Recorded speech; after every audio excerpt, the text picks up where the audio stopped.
शाप है ये।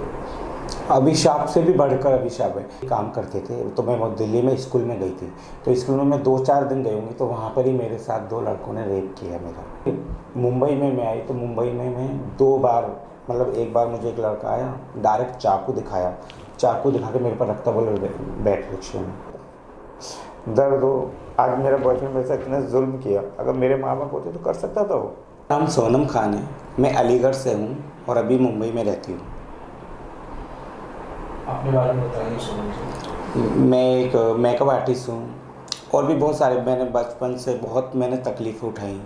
जैसे कि मतलब मेरे मॉम डैड ऑफ हो गए थे, तो उसके बाद मैंने वहाँ से गांव में सब लोग मतलब मेरे को छेड़ते थे, परेशान करते, गंदा वो रहता था, तो मेरी वजह से मेरे भाइयों का, बहन का नाम ख़राब होता था। उसके लिए मैं फिर मुंबई में आ गई। मुंबई में आके मैंने अपना नाम कमाया, काम मेहनत, बहुत मेहनत की, इतनी मेहनत कि मैं बता नहीं सकती हूँ। डे नाइट काम करती थी, उसके सपोर्ट में मैं आज जो हूँ मैं इधर। फिर मेरे घर में काम तक किए। घर में काम करने के बाद में मैंने एक एनजीओ चालू किया। फिर मेरे किन्नर माँ हैं, उन्होंने मुझे बहुत सपोर्ट किया, उनसे मिली, उन्होंने, उनके साथ मैंने मतलब उन्होंने मेरी बहुत हेल्प की।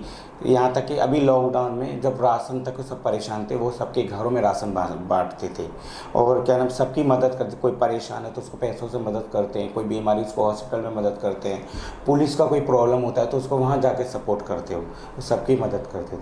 उसके बाद में एकदम अंधेरी में रहने लगी। फिर अंधेरी में मैंने एक शॉर्ट मूवी की। शॉर्ट मूवी मतलब जैसे कि मेरे ऊपर ही वो कहानियाँ हैं, शॉर्ट मूवी में जितना भी है वो सब मेरे ऊपर कहानियाँ हैं। सोनम, जिंदगी में यहाँ तक पहुँचने के लिए गांव से मुंबई तक आने और एक्ट्रेस बनने में सबसे बुरा दौर जिंदगी का कौन सा था? सबसे बुरा दौर जब था, जब मेरे मॉम डैड ऑफ हुए थे, तो मुझे गांव में ऐसा लग रहा था कि मैं अपने आप को कुछ कर लूँ। सब पूरा गांव मेरे को इतना परेशान करता था। उसके बाद फिर मैं मुंबई में आई। एक दूसरा दौर मेरे बॉयफ्रेंड का था।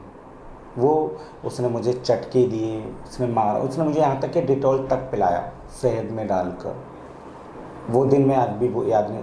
थम्स अप के अंदर परफ्यूम डाल के पिलाता था वो। ऐसा था, मुझे पता ही नहीं चलता था मैं पी लेती थी, उसके बाद में मुझे एहसास होता था। सोनम, एक ट्रांसजेंडर होना या किन्नर होना, ये अंदाज़ा लगाया जा सकता है कि उसकी ज़िंदगी कितनी मुश्किल होती होगी। हम जैसे लोग सिर्फ अंदाज़ा लगा सकते हैं। आपने तो उसे जिया है, आपने तो उसे झेला है। अभिशाप है ये। अभिशाप से भी बढ़कर अभिशाप है।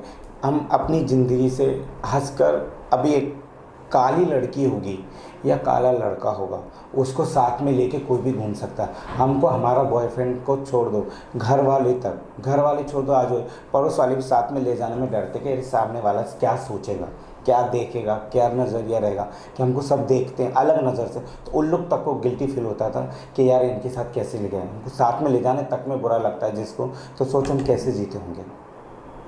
सोनम, कभी लगा नहीं कि ऊपर वाले ने हमें इतना अलग क्यों बनाया? हाँ, क्यों नहीं, इतना अलग। ऊपर वाले से शिकायत रहती है कि हमें क्यों ऐसा ना, हमको भी एक बना देते दोनों में से, या लड़का या लड़की कुछ भी बनाते, कम से कम जी तो सकते थे अच्छे से। अभी डर डर के यार, सामने अब फैमिली के साथ बैठे हुए हैं, किसी रेस्टोरेंट में बैठे, कि कोई सामने वाला आके कमेंट ना कर दे, कुछ बोल ना दे, तो ऐसा अजीब अजीब लगता है, डर लगा रहता है क्या कोई कोई मेरी वजह से मेरी फैमिली का बदनामी ना हो, या कोई दोस्त बैठा है या कोई रिश्तेदार है किसी का कुछ बोल ना दे, तो बहुत बुरा लगता है इस वक्त। किन्नर होने से जिंदगी में बहुत सारे अपॉर्चुनिटीज जो है, मौके जो हैं, वो नहीं मिल पाते हैं जी। आपको ढंग की नौकरी नहीं मिलती है, आपको समाज की दिक्कतें झेलनी होती हैं, ऑप्शंस आपके लिए कम हो जाते हैं। इसे महसूस किया आपने सोनम? हाँ जी बिल्कुल, क्योंकि ना तो कोई काम देगा, काम देगा ना। पहली बात तो अगर कोई बॉय है या अंकल है, तो पहले तो हमारे पे डायरेक्ट नज़र ही गलत जाती है, लेकिन काम करने नहीं देंगे। लेकिन और दूसरी बात, ताने मार मार कर, ये ऐसा है, अरे ये मीठा, अरे गुड़, ये अलग अलग लैंग्वेज, ऐसे ऐसे लैंग्वेज से बोलते हैं कि हमको अंदर ही बुरा लगता है, वो काम करने का दिल भी नहीं कर सकता। कैसे करेंगे काम जब सामने वाला हमको ऐसा नहीं सकता, उस जगह जिस जगह हम घुट घुट के जी रहे हैं, तो उस जगह रहकर क्या फ़ायदा। इसलिए कोई काम ही नहीं कर सकते। सोनम, हम अक्सर ये सुनते हैं कि ट्रांसजेंडर्स के साथ बहुत छोटी उम्र में असॉल्ट्स हो जाते हैं, उनके साथ ज़बरदस्ती लोग करते हैं। क्या ऐसा कुछ आपको झेलना पड़ा? जी, मैं दिल्ली में, मेरे डैडी काम करते थे, तो मैं वो दिल्ली में स्कूल में गई थी, तो स्कूल में मैं 2-4 दिन गई होंगी, तो वहाँ पर ही मेरे साथ 2 लड़कों ने रेप किया मेरा। कितनी एज थी आपकी? एज तो मुझे पता नहीं, बहुत छोटी थी, मुझे याद भी नहीं है इसका। फिर मुंबई में मैं आई तो मुंबई में मैं 2 बार, मतलब एक बार मुझे एक लड़का आया, डायरेक्ट चाकू दिखाया, चाकू दिखा के मेरे पर रखता, बोले बैठ रिक्शे में। तो मैं रिक्शे में बैठ गई। मेरे पर्स में जो पैसा था वो पैसा लिया उसने, और फिर उस पैसे की उसने दारू, सांतापुर में वाकुल है ईस्ट में, वहाँ पे उसने उससे दारू ली। वहाँ पुलिस की गाड़ी खड़ी थी, मैंने पुलिस को देखी, मैं सोची कि चिल्ला दूँ, लेकिन उसने चाकू लगा के रखा था, मैं नहीं चिल्ला सकी। फिर उसके बाद थोड़ा गाड़ी आगे लेके गया, रिक्शा था, रिक्शे में थे 3 जन थे। फिर रिक्शे में आगे लेके गया तो वहाँ एक गाड़ी, बड़ी गाड़ी रहती ना एम्बुलेंस जैसी पुलिस की, फिर वहाँ मैं गई, वहाँ उसको चिल्लाने की सोची, नहीं चले। फिर मेरे लिए जो होगा, एक बाइक पे 2 पुलिस वाले जा रहे थे। फिर मैंने हिम्मत करके मैंने डायरेक्ट रिक्शे वाले का पीछे से गलेमान खींची और चिल्लाने लगी, मैंने पुलिस बचाओ। पुलिस आई, मुझे सपोर्ट किया पुलिस ने उसको 2 लड़के भागे, एक लड़के को पकड़ा पीछे से ऐसे दबा, लेकिन मैं इतनी डरी हुई थी, मैं 2 हफ्ते तक कम से कम घर से बाहर नहीं निकली थी, इतना मुझे डर लग रहा था। आज भी ये डर लगता है सोनम? जी हाँ, अगर जैसे हम रात में निकलेंगे या कुछ भी रहेगा, तो अगर 2-4 लड़के रहेंगे तो कभी भी कुछ भी कर सकते हैं। सोनम, क्या लोगों को ये समझाना बड़ा मुश्किल है कि भाई मैं सोनम हूँ, मैं एक आर्टिस्ट हूँ, मैं मेहनत करके कमाना चाहती हूँ, मैं मेकअप करके कमाना चाहती हूँ, मैं कला को प्रदर्शित करने का कमाना चाहती हूँ, एक्टिंग करके कमाना चाहती हूँ, जिस्म बेचना मेरा धंधा नहीं है। हाँ, मैं समझाना तो चाहूँगी, लेकिन आज के टाइम पे कोई भी नहीं समझता, उल्टा गलत नज़र से देखते ही। प्लस सवाल उनके ऐसे ऐसे रहेंगे ना कि ये ऐसा क्यों कर रहे, ये काम क्यों कर रहे, वो क्यों कर रहे, यहाँ क्यों जा रही, यहाँ हमारे घर पे आते तो ये कपड़े पहन के क्यों आते हैं, ऐसा नहीं आना, वैसा नहीं। सवाल लोगों के हम नहीं चेंज कर सकते। अगर मैं सोचूंगी भी ना कि मैं अच्छा काम करूँ, तो भी वो लोग गलत नज़र से ही देखेंगे। आज वो तो ये अच्छा है, मैं सर का बहुत अच्छा आभारी हूँ कि क्या नाम है, उन्होंने मुझे इस चैनल पे लाया और मुझे इतना, मेरा जगह जगह पोस्टर लगाए ना, तो उसमें मेरा नाम देख के तो मुझे थोड़ा पसंद, इज्जत दे रहे हैं। सोनम, मास टीवी का बहुत ऐसा है। हम जैसे जो लोग हैं, बेसिकली जो हमारा आमना सामना होता है किन्नर्स से, तो या तो सिग्नल पे होता है जो कहती हैं कि पैसे दीजिए, या तो ट्रेन्स में, लोकल ट्रेन्स में मुंबई में सामना होता है, या ऐसी ही जगहों पर होता है। हमारी नज़र में तो वो पैसे लूटने वाले लोग ही होते हैं। आप तो कहती हैं कि आप पीड़ित हैं, तो फिर वो लोग कौन हैं?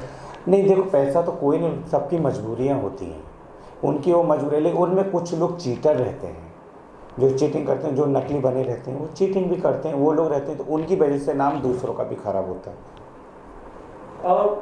सोनम, क्या सपने हैं सोनम खान के, क्या करना चाहती हैं जिंदगी में, और आप आगे? मैं आगे बस यही मेरा एक सपना है कि मैं एक आर्टिस्ट अच्छी बनूं और आगे और काम करूं। सोनम, क्या जो आपके तरह के लोग हैं उन्हें कुछ कहना चाहती हैं कि भाई कैसे मुश्किलों से पार पाया जाए, और कैसे एक आम आदमी की तरह, एक आम शहरी की तरह इज्जतदार जिंदगी जी जाए? इसमें तो हाँ, मैं सबको यही कहना चाहूँगी कि सिर्फ मेहनत करो, करते हैं सब, काम करते हैं सब, गलत करते हैं, अच्छा करते हैं, लेकिन आप सुधरने का मौका अगर मिलता है तो आप उस पर करो और मेहनत करो, ऑडिशन दो, या और भी काम है बहुत से, जैसे पढ़ाई करना है तो पढ़ाई करो, आजकल हर जगह संस्था है, सब कुछ है। नहीं तो किन्नर मार्केट ट्रस्ट का एक है, तो वहाँ पे आप जाओ, आपको पढ़ाई करनी है, कुछ कोर्स करना है, कुछ सीखना है, आपको सब कुछ मिलेगा देखने के लिए, तो आप वो भी कर सकते हो। आप ज़रूरी नहीं कुछ गलत काम करना है। आज तो आप अभिनेत्री बन चुकी हैं, आपका शो आ रहा है, खुशी का मौका है, माता पिता की याद जरूर आती होगी इस वक्त? वो तो आती है। मम्मी डैडी को कौन बोलता है? वो होते तो खुशियाँ दोगुना होती, वो होते तो मैं अलग ही होती, जो सब, जो जैसे ऐसा नहीं लगता कोई अपना है, मुझे लगता ही नहीं। बहन भाई हैं, सब है, लेकिन मुझे अपना जैसा कोई भी नहीं लगता। दर्द हो, आज मेरा बॉयफ्रेंड मेरे साथ इतना जुल्म किया, अगर मेरे माँ बाप होते तो कर सकता था, वो नहीं कर सकता था, बिल्कुल भी नहीं कर सकता था। मेरे पापा इसको नहीं छोड़ते, लेकिन मम्मी डैडी को तो मैं बहुत प्यार करती थी। मेरी माँ का जब इंतकाल हुआ था, मेरे गोद में ही हुआ था, क्योंकि मैं छोटी सी थी, मम्मी बीमार थी, तो मैं ही संभालती थी उनको। आज उन्हीं की दुआ है तो मैं आज अच्छी हूँ, जिस लाइफ भी हूँ। कम से कम किसी के आगे भीख तो नहीं मांगती हूँ कि ये दो वो दो, उल्टा मैं सपोर्ट करती हूँ अपने सबको, बहन को, भाई को, यहाँ तक कि कज़न लोग को भी सपोर्ट करती हूँ मैं। अगर मेरी माँ जिंदा होती तो मैं पता नहीं क्या होता, अलग ही होता कुछ। कुछ बनना चाहती थी सोनम? हाँ, मैं आगे पढ़ाई करना चाहती थी, पढ़ाई मेरा बंद हो गया था। और फिर मैं अभी तो क्या, मैं कुछ नहीं, बस जो है ये एक्टिंग में ही मुझे आगे करना। और ऊपर वाला मेरी माँ का सपोर्ट है और सबका सर है मास टीवी चैनल, चाहूँगी तो आगे कुछ अच्छा ही होगा मेरा। बिल्कुल अच्छा होगा, और मुश्किल दौर शायद आपका खत्म हो चुका है। धीरे धीरे ही सही, लेकिन समाज का नजरिया सोनम बदलेगा जरूर। Thank you so much. Thank you, बहुत सपोर्ट किया है, इसलिए मैं आज जो जहाँ पर हूँ सिर्फ इसी वजह से हूँ, मास टीवी। और आप प्लीज़ मास टीवी को सपोर्ट करें।